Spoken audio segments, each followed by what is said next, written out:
এই গাছটির নাম নাকলিঙ্গম। 2005 খ্রিস্টাব্দে যখন কলেজে পড়ি তখন বটানিক্যাল গার্ডেনে এই গাছটির সঙ্গে প্রথম পরিচয় হয়েছিল। গাছটির ফলগুলি অনেকটা বেলের মতন দেখতে, আর এই যে লাল রঙের ফুল, লাল হলুদ ফুলের মিষ্টি গন্ধ আছে। গাছটি বৃক্ষজাতীয় উদ্ভিদ, আর এই গাছটির ভেষজ গুরুত্বও অনেক আছে।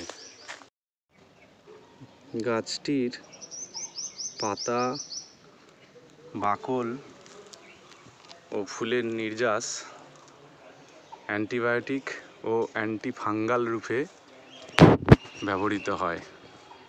এছাড়াও গাছের পাতার রস ভালো করে বেটে লাগালে ত্বকের ঔজ্জ্বল্য বাড়ে।